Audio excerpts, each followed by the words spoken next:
di Aceh ada orang tua secara ekonomi mampu lah kita katakan, tapi orang tuanya itu terlantar. Ada. Ada. Ada. Apa asbabul wurudnya itu? Biasanya Nak, nanti kalau ibu meninggal posisinya dan ayah kamu sudah tua, jangan sampai kamu merawat ayah kamu. Itu pesan ibunya itu kan. Itu terjadi tuh. Jadi ini masih dalam momentum Hari Lansia sebenarnya. Jadi momentum Hari Lansia ini kita mau berbagi ya. Mau berbagi karena ini penting sekali sebenarnya kan. Penting sekali bagaimana orang-orang tua kita ini dapat dijaga, dapat berkontribusi juga ya kan. Artinya tetap dalam koridor aktif ya. Nah, jangan seolah-olah lansia itu betul-betul udah nggak berguna, kan bahaya sekali itu Iya, kan. padahal itu orang tua kita. Betul gitu betul. ya. Nah, bisa nggak Kak dijelaskan apa itu lansia sebenarnya dan bagaimana peran kita baik itu masyarakat atau pemerintah atau siapapun lah untuk supaya lansia ini tetap produktif ya. Iya. Ya, lansia itu pemahamannya atau pengertiannya kalau menurut undang-undang adalah seseorang yang sudah berusia 60 tahun ke atas. 60 tahun ke atas. Iya, Oke. jadi kalau kita udah masuk usia 60, 61 itu udah masuk kategorinya usia lansia atau lanjut usia ya posisinya. Nah, saat ini kebetulan kita Hari Lansia kemarin pemerintah itu menetapkan tanggal 29 Mei sebagai hari untuk memperingati Hari Lanjut Usia. Dengan temanya tahun ini itu Lansia Terawat Indonesia Bermartabat. Ya, jadi kan jadi nyambung nih sama yang Pak Mukli sampaikan tadi, bagaimana kita bisa terus merawat lansia-lansia kita atau orang tua kita. Otomatis kan ketika sudah berusia 60 nih udah menjadi orang tua kita lah. Betul. Posisinya. Nah, untuk saat ini Indonesia itu masuk dalam salah satu negara yang populasi lansianya itu tinggi. Kenapa itu? Karena memang jumlah ini tinggi Ya, ya. secara ini tinggi karena memang kalau kita lihat berarti salah satu efeknya adalah kualitas hidupnya yang rendah. Tinggi. Oh, tinggi. Sehingga usianya lanjut. Oh ya. Ya, populasi aginya tinggi, kualitas hidup meningkat sehingga kemudian walaupun yang kami temui itu di lapangan memang kebanyakan yang berusia tinggi itu adalah para wanita.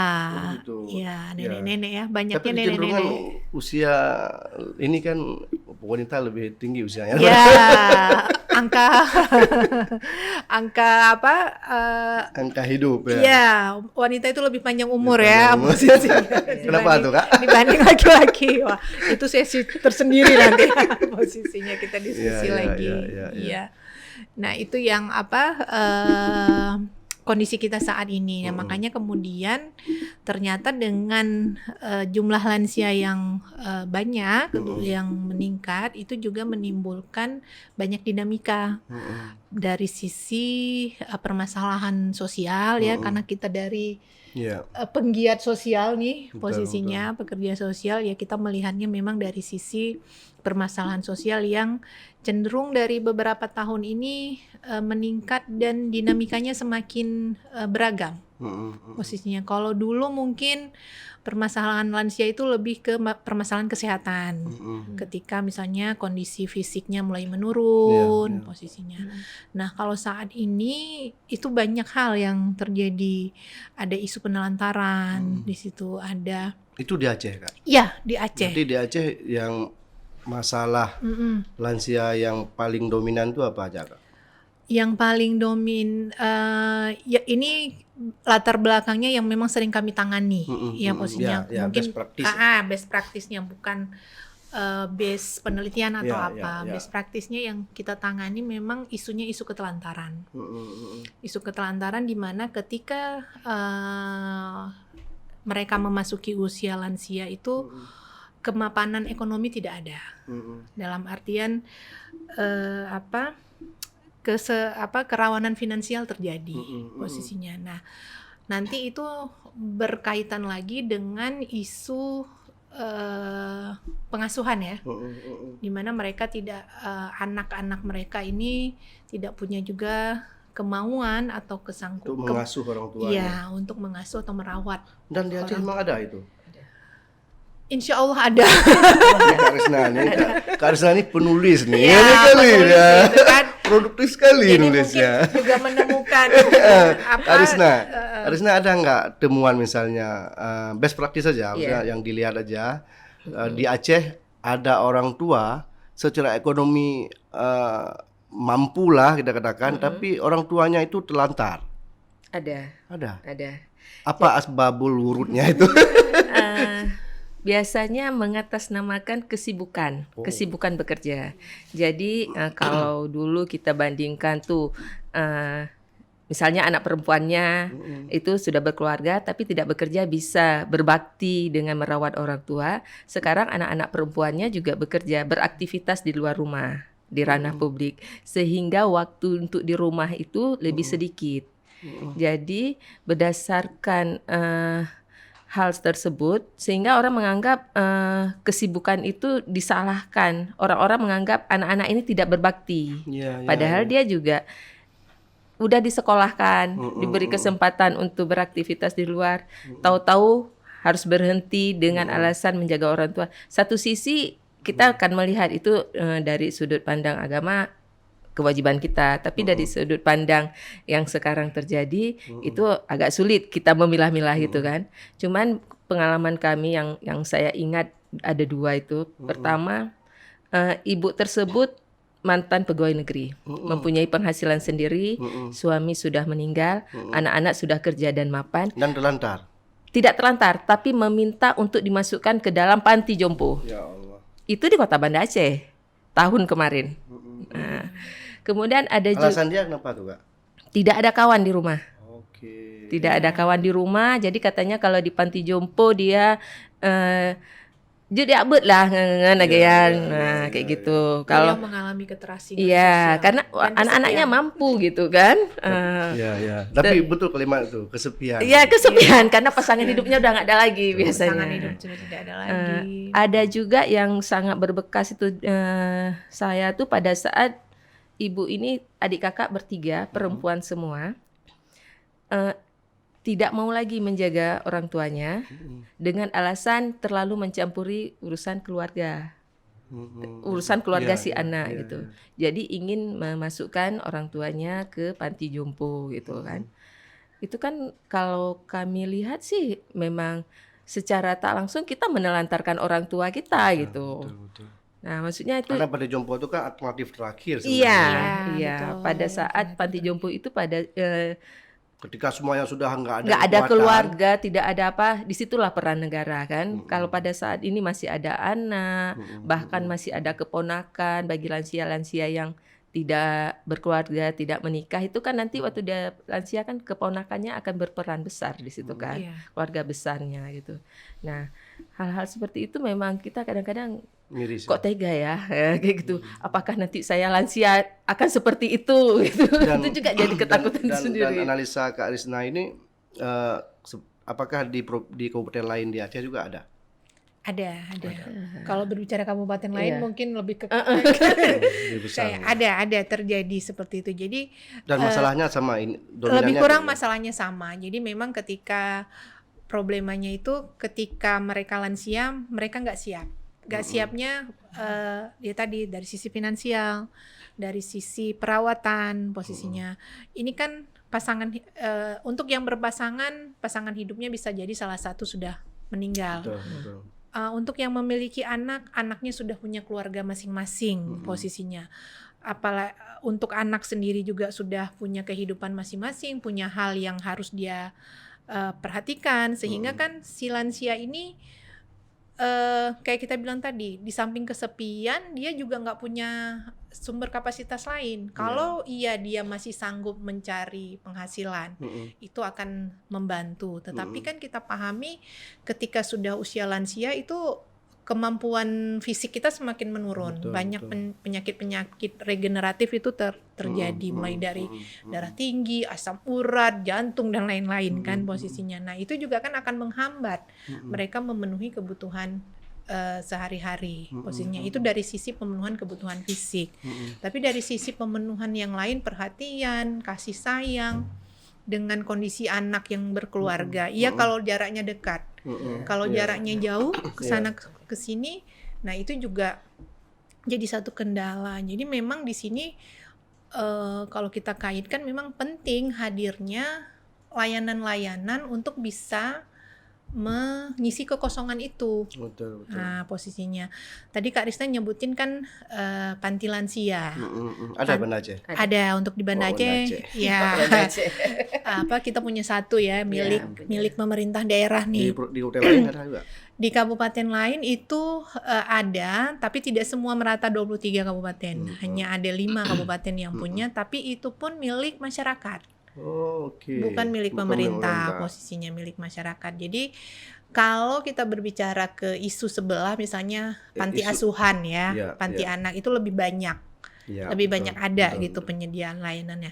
Nah, untuk era ini mungkin kita sudah mulai harus memikirkan nih pusat layanan untuk lansia yang memang ada partisipasi masyarakat. Ya, kebutuhannya tadi kayak tadi mungkin dari satu sisi dari sisi anak kami pernah pernah berdiskusi juga dengan beberapa anak yang memang datang ke kami untuk konsultasi gitu, kayak Kak Risna bilang tadi, ingin memasukkan orang tuanya ke panti jompo posisinya. Nah, memang ada permasalahan yang terjadi di rumah gitu ketika si lansia ini, orang tua kita ini sudah usia lanjut, terus kemudian anak sudah membangun keluarga, ada istri, ada suami, ada anak gitu.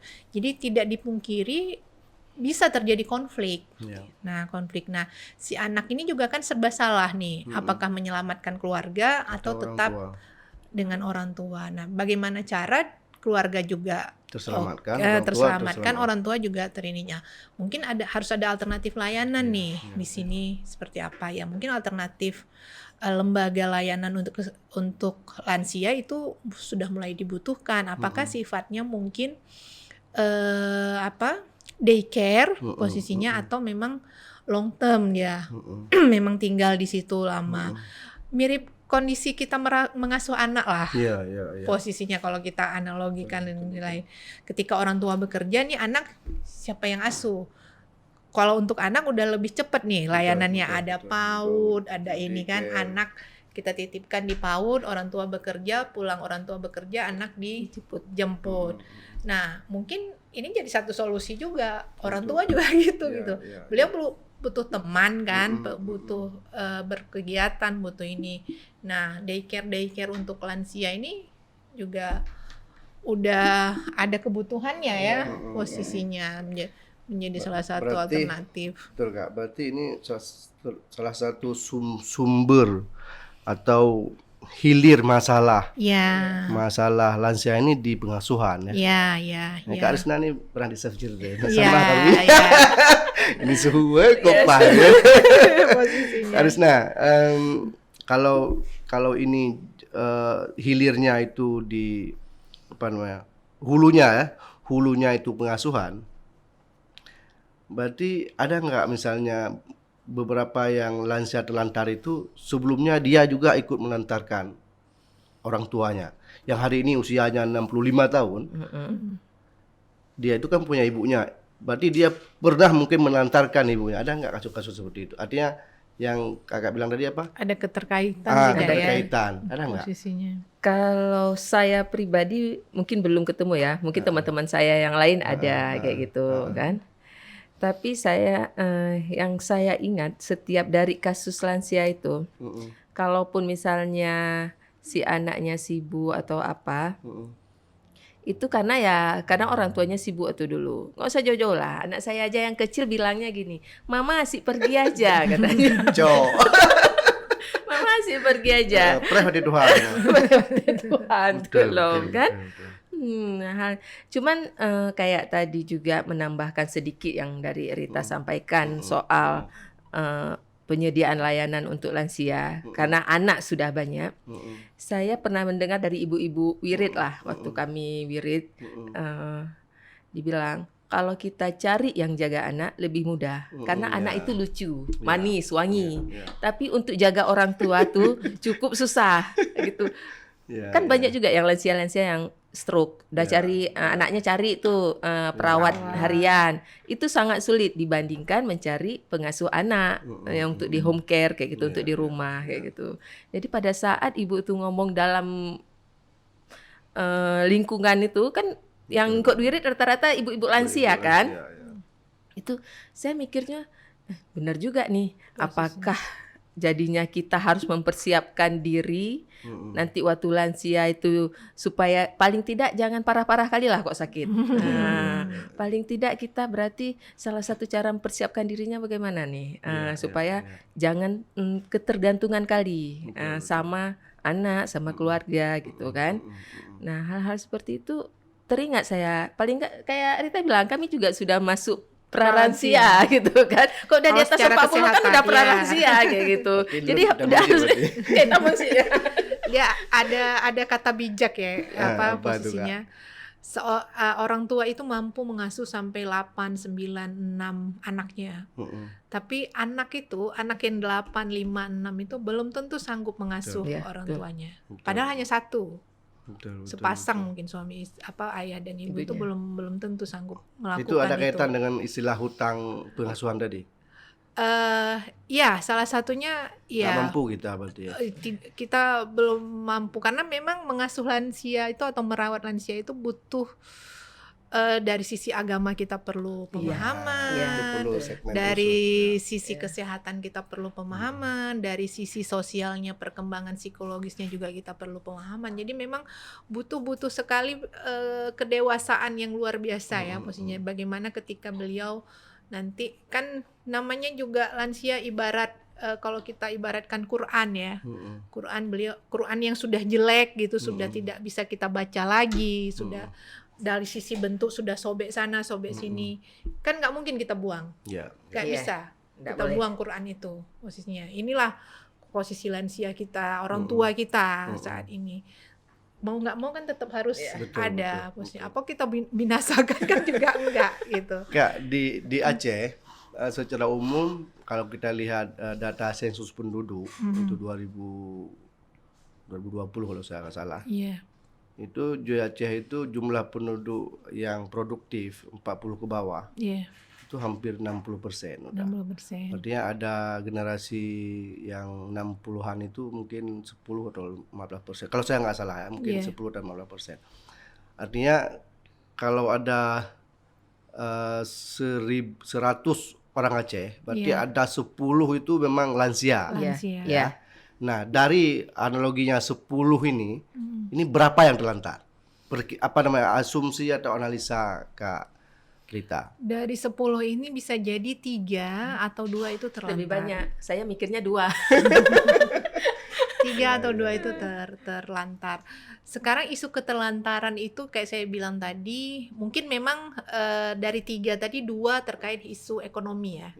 Memang mereka dari keluarga kurang mampu, terus kemudian berlanjut pada saat lansia juga masuk kategori kurang mampu. Karena kan makna terlantar itu tidak hanya tidak mampu memenuhi kebutuhan, tetapi tidak ada yang mengasuh, kemudian tidak ada perseorangan atau masyarakat yang mempedulikan beliau, atau rentan kemudian mengalami kekerasan posisinya. Nah, ada yang dari itu 2 yang terlantar, ada yang 1 itu memang permasalahan tadi yang terkait hutang pengasuhan tadi, yang lain-lain posisinya. Dari sisi kemapanan ekonomi, bisa mengupayakan lah untuk hanya sekedar memenuhi kebutuhan orang tuanya. Tetapi ada masalah-masalah lain nih yang mengikuti sehingga kemudian dia tidak mampu atau tidak bisa melaksanakan perawatan kepada orang tuanya. Nah, terus mengenai sesuatu yang viral, ada nggak kasus-kasus yang viral tentang pengasuhan lansia ini, yang anaknya tidak mau mengasuh orang tuanya atau sebaliknya lah. Ada Iya, nggak di Aceh? kalau Nah sekarang no viral no justice katanya. Ya betul. kalau viral sekali kayaknya belum, karena memang para pekerja sosial ini dalam melakukan penanganan kasus kan juga ada kode etik. Kita tidak boleh mempublikasi karena kan ini terkait banyak hal posisinya. Tapi yang menyesakkan dada tuh ada gitu yang seperti Kak Risna sampaikan. Kami dinas sosial itu kan punya panti lansia posisinya. Nah, di panti lansia ada lansia lah yang dilakukan rehab di situ. Ternyata dalam perkembangannya kita lihat yaitu tadi ada kesalahan yang dulu dilakukan oleh para lansia ini yang saat ini mereka harus menanggung akibatnya. Apa posisinya. Ya misalnya yang tadi pada saat mereka dulu masih muda punya anak, itu mereka menelantarkan anaknya. Ya, itu yang maksudnya hutang pengasuhan tadi Ya, ya. hutang pengasuhan tadi, mereka meninggalkan anaknya. Bagi yang perempuan ya, nah itu- bagi yang laki-laki mereka menikah lagi. Kok belum pula? Orang ini juga ya. Karena yang di depan, yang di depan mata. Yang di depan kamera gitu kan. Ditinggalkan menikah lagi, ditinggalkan lagi menikah lagi. Nah, jadi anak-anak ini kan tidak mendapatkan kasih sayang si bapak inilah, orang tuanya. Kemudian ibunya juga kan jadi berpolemik dengan ayahnya posisinya. Jadi sampai karena ibunya konflik dengan ayahnya, ibunya tuh sampai berpesan ke anaknya, nak, nanti kalau ibu meninggal posisinya dan ayah kamu sudah tua, jangan sampai kamu merawat ayah kamu. Itu pesan ibunya gitu kan. Itu terjadi tuh kami temui di lapangan. Maka hati-hati. Kalau kamu merawat ayah kamu, ibu nggak akan tenang di alam sana gitu lah ceritanya. Sampai gitu ya. Sampai segitunya. Jadi si anak ini ya itu tadi memegang teguh pesan ibunya tadi, walaupun ya secara logika harusnya kalau dia punya pemahaman ilmu agama yang yang baik mumpuni kan ya itu. Tapi itu ada juga dalam persoalan agama. Posisinya. Ada satu Kak, dulu kami ada Pak Ebit, ada Pak Sehat dulu di Save Kak. Waktu itu 2007 kalau nggak salah. Kami buat satu riset tentang konsep perlindungan anak berbasis kearifan lokal. Ya. Pernah itu sampai kita diskusi buat FGD atau apalah, sampai ada argumen begini. Seseorang katanya tahun 2007 tuh Kak. Seseorang anak terlantar itu secara kearifan lokal itu dia harus melewati tahap-tahap. Ada istilah kaum dari pihak ibu, kaum dari pihak ayah, baru anak itu bisa terlantar. Tapi faktanya kan itu sudah nggak ada. Mulai memudar ya. Memudar ya. Itu satu. Yang kedua, kalau kita baca sejarah Aceh, orang Aceh itu tukang kawin sebenarnya. Bahasa. Iya Kak, ya. Dan anaknya banyak-banyak. Dari istri ini banyak, ada dua, dari istri sana dua. Saya ini baru kemarin pulang dari daerah, wawancara dengan beberapa orang yang pesisir. Ada satu bukan Panglima Laut, tapi dia aktif di laut. Istrinya banyak sekali, anaknya sampai dia nggak kenal. 30 anaknya, istrinya 7. Ya, ini kan potensi masalah kan, kerentanan yang kemudian ya. Tapi dia memang sekarang masih ini. Nah, satu masalah berarti soal kearifan lokal, soal kebudayaan atau identitas ya, soal kebudayaan lah. Nah, masalah lagi kan soal agama juga. Nah, kalau soal kebudayaan, ada nggak ini menjadi salah satu solusi untuk mengurangi potensi kerentanan pengasuhan dan kerentanan pengasuhan orang lansia ini? Ada nggak kira-kira peran kearifan lokal untuk saat ini? Sebenarnya kalau kita lihat memang kita harus mengkampanyekan itu, menghalu-halu kembali lah sederhananya, untuk bagaimana kearifan lokal ini bisa juga lebih aware kepada para lansia yang ada di lingkungannya posisinya. Jadi baik itu terlantar maupun tidak terlantar, karena kan secara normatif ketika seseorang berusia 60 tahun otomatis banyak aktivitas yang sudah tidak dia lakukan lagi. Kalau dia aparatur negara dia mulai pensiun. Kalau dia pegawai swasta pun dia mulai lemah.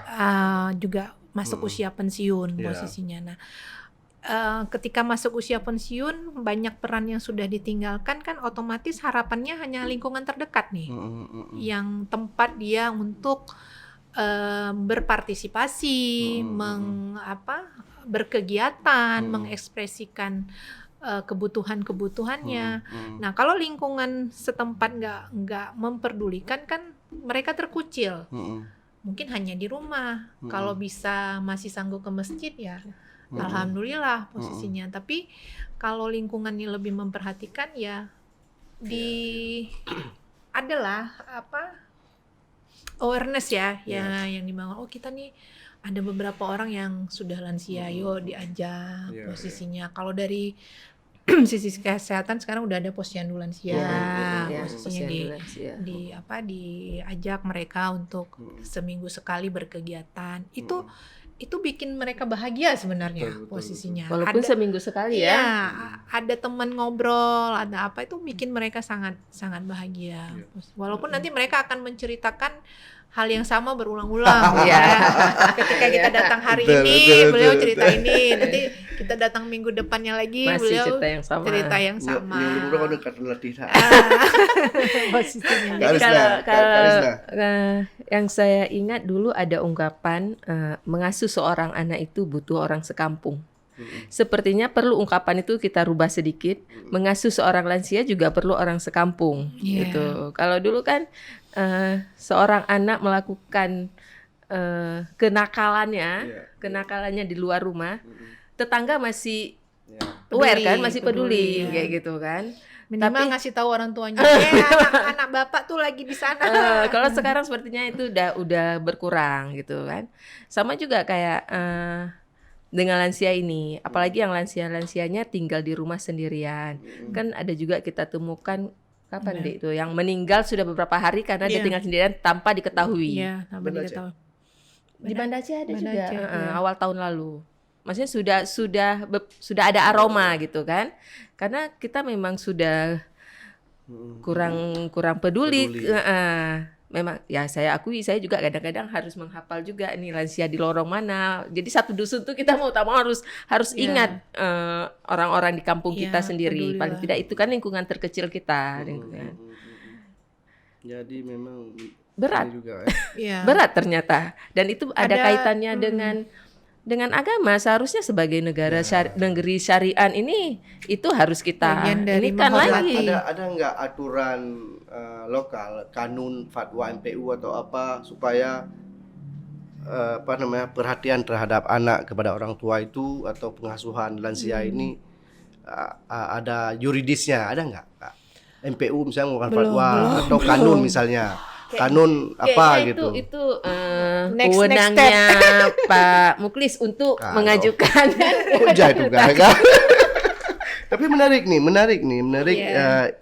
IPSPI ini menarik nih. Menarik mengkampanyekan berdasarkan fakta-fakta di Aceh bahwa kebudayaan sudah mulai meredup, ya kan, fungsi masyarakat sudah mulai nafsi-nafsi. Kemudian datang nih secara yuridis bahwa masyarakat punya kewajiban untuk melindungi para lansia. Kalau di negara luar posisinya yang notabene non muslim ya posisinya.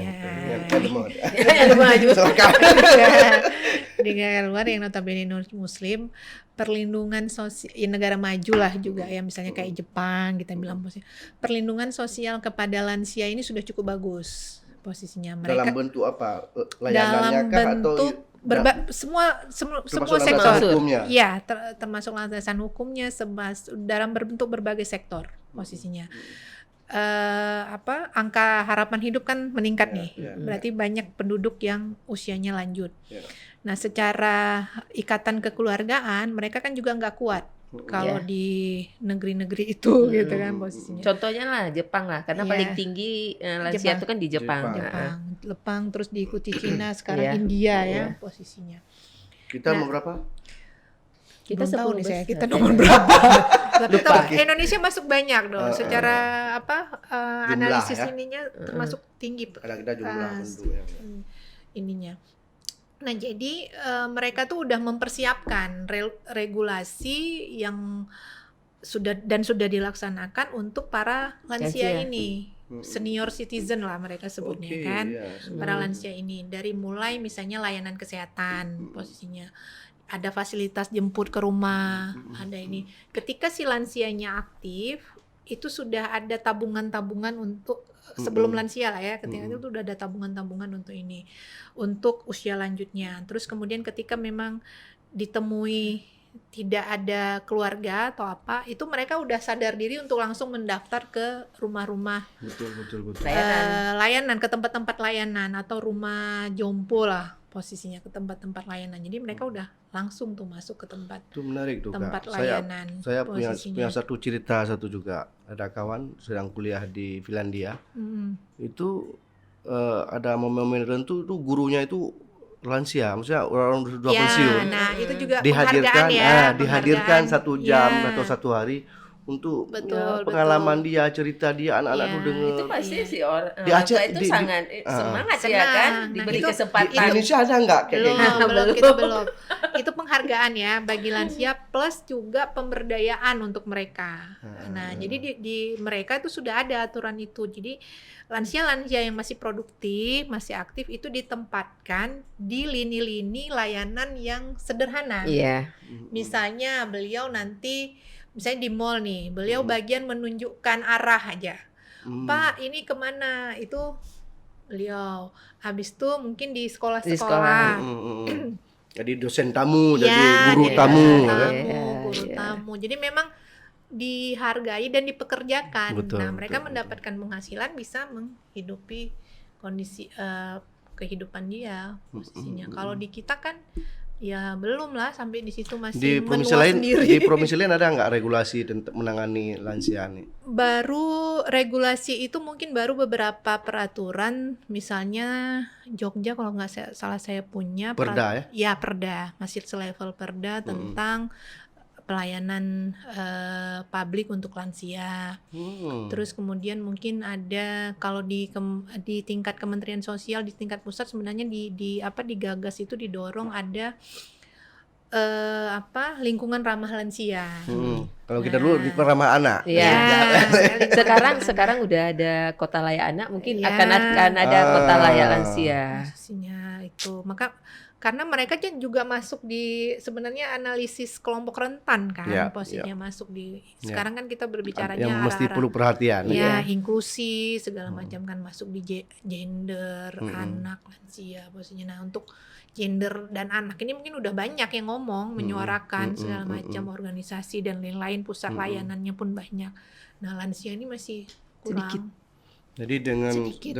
daerah kita bersyariah ini seharusnya perlu didorong ya. Iya, kan Dorong ada orang tua perda. itu ya ladang pahala kita. Ya, enggak, di samping juga ada persoalan sosial tadi kan. Iya, betul. Care, kepedulian Kepedulian. masyarakat kita. Ya, kalau kita mungkin punya background ilmu agama oke lah. Ini ada yang mungkin yang sebaliknya kan memang ada ditemukan yang viral-viral itu atau yang berkasus bermasalah itu memang background agama kurang ada. Non muslim masih. Enggak, maksudnya bukan tetap muslim tapi background agamanya enggak kuat. Ada. Background agamanya ini sulit kita ukur. Iya.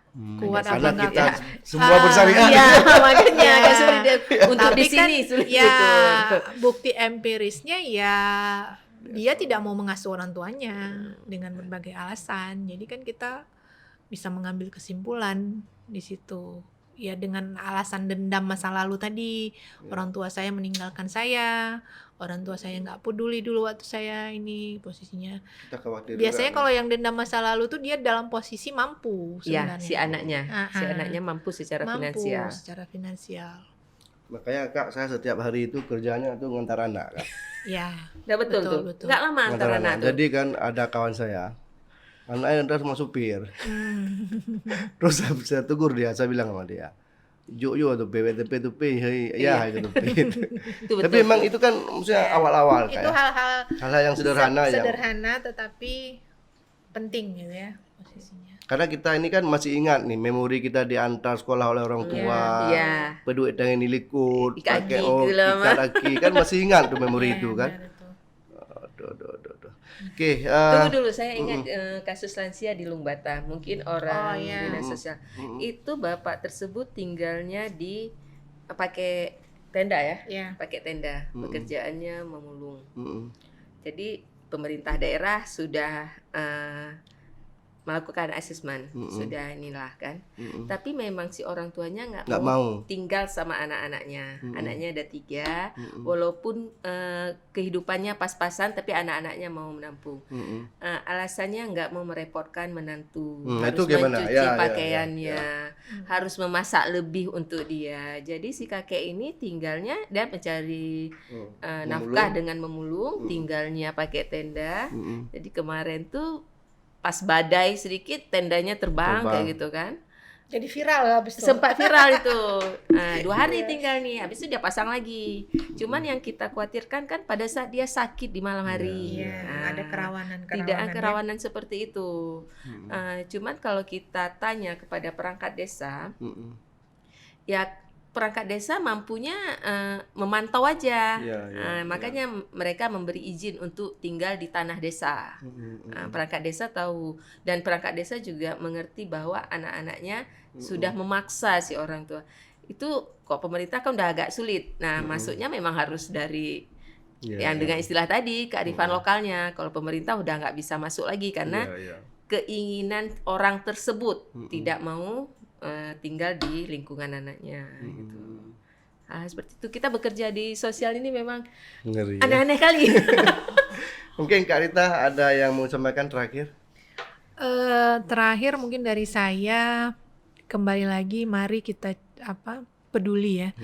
Peduli, minimal peduli saja dulu terkait dengan memang permasalahan atau kondisi kehidupan para lansia yang ada di lingkungan terdekat Sekitar, lingkungan terdekat kita posisinya. Dan sebagai anak posisinya ya, kalau memang kita masih punya orang tua, ya jangan sia-siakan mereka ya. Betul. Posisinya itu pintu surga kita. Kalau memang kita masih punya kemampuan, masih punya sesuatu yang bisa kita perjuangkan untuk membahagiakan mereka, ya lakukan. Jangan ditunda-tunda lagi. Betul. Gitu posisinya. Kak Risna? Sama juga, mungkin alhamdulillah saya masih ada mama. Aduh. Gitu Ya. kan. Jadi memang kita nggak lama, kita berbakti kepada orang tua itu nggak lama. Seperti tidak lamanya kita mengasuh anak. Umur 18 dia nggak akan mau lagi sama kita. Jadi antar jemput tuh 15 umur 15 tuh udah nggak mau lagi antar jemput, nggak mau lagi dia pergi sama kita Antar gitu cuman di kan. depan pagar itu ya.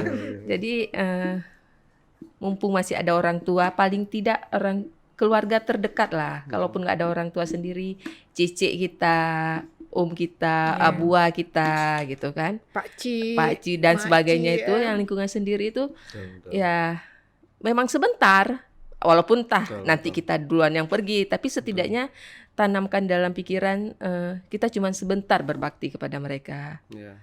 Mungkin itu aja. Baik, terima kasih Kak Risna, Kak Rita. Ini Sama-sama. 2 kakak saya yang luar biasa ini. Sejak saya kenal sepertinya 17 tahun lalu ya. Iya. Sampai sekarang masih bekerja di bidang pengasuhan keluarga. Luar biasa ini. Konsisten sekali ya. Nggak pernah pindah Kak ya? Nggak pernah pindah Kak Risna ya? Belum ya. Tapi nggak usah, sini aja. Ini betul-betul luar biasa nih. Demikian rekan Sago, diskusi kami dengan 2 kakak saya ini yang luar biasa, yang betul-betul secara akademik memang dididik menjadi pekerja sosial dan secara empiris juga bekerja di bidang pengasuhan anak dan keluarga lansia. Terima kasih. Nantikan video-video berikutnya. Assalamualaikum warahmatullahi wabarakatuh. Waalaikumsalam warahmatullahi wabarakatuh. Luar biasa. Jika video ini bermanfaat untuk Anda, silakan subscribe, like, dan nyalakan loncengnya.